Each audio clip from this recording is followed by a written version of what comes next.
बघा, 8 पुरुष किंवा 12 स्त्रिया एक काम 18 दिवसात करतात, तर तेच काम 12 पुरुष आणि 6 स्त्रिया मिळून किती दिवसात करतील असा प्रश्न विचारला.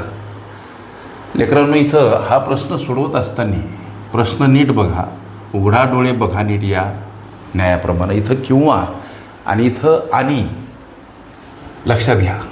अशा पद्धतीचं हे इथं आणि उभयान्वी अव्यय आणि इथं किंवा हा शब्द वापरला.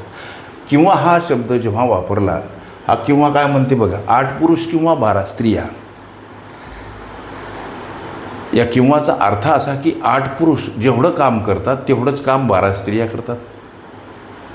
म्हणजे 8 पुरुष आणि 12 स्त्रिया ह्या 2 राशी म्हणा, हे 2 समीकरण म्हणा, ॲज इक्वल आहेत. गोष्टी लक्षात घ्या.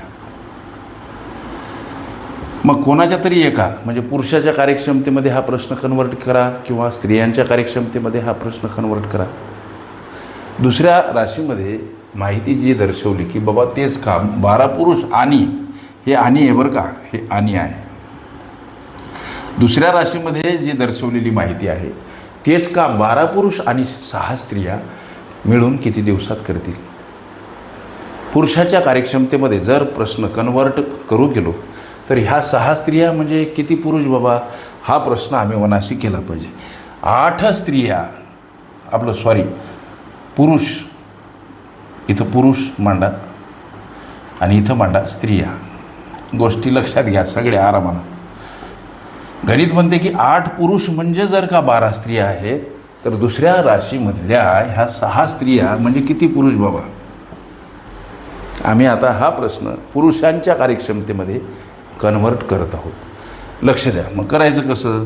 6 स्त्रिया म्हणजे किती पुरुष? 6 ना 8ला गुणा त्रैराशिक पद्धतीनं याची सोडवण करा. छेदस्थानी 12 घ्या. 6 ना 8ला गुणा अंशस्थानी मांडा, छेदस्थानी 12 आणि हा प्रश्न समोर मांडला तरी चालते. हा भाग गेला सर 2 आणि हा भाग गेला 4 म्हणजे 4 पुरुष.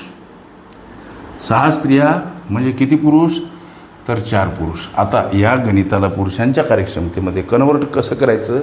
8 पुरुष हे 12 स्त्रिया द्या सोडून. आता या दोन्ही गोष्टी आज इक्वल आहेत. 8 पुरुषही काम 18 दिवसात करतात, 12 स्त्रियासुद्धा ते काम 18 दिवसात करतात. आम्हाला फक्त पुरुष घ्यायचे. आता स्त्रियांचा खेळ आटपला.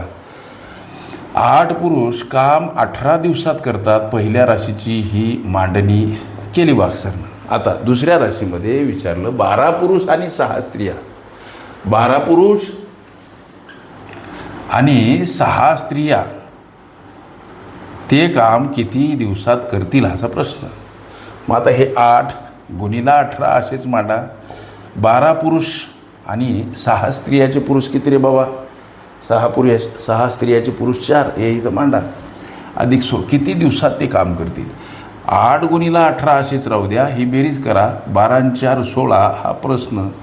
संख्या परस्पर विरुद्ध बाजूनं जाताना एखाद्या पदासोबत गुणिला असेल, भागीला असेल, गुणिला अधिक असेल, वजा असेल, अधिक अंशस्थानी असेल, छेदस्थानी असेल, अंशस्थानी मांडावी लागते. आता 8 दोन्ही 16 सर आणि 2 गुणिला 9 म्हणजे 18 म्हणजे 9 हे दिवसामध्ये प्राप्त झालेलं उत्तर.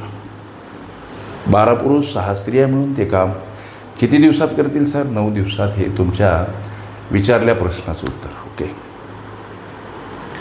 काळ, काम, वेग ही माझी प्लेलिस्ट अवश्य बघा. त्यामध्ये विविध स्पर्धकांनी विविध अंगांनी विचारल्या संभाव्य अशा असंख्य प्रश्नांचा सराव तुम्हास करता येईल. ओके.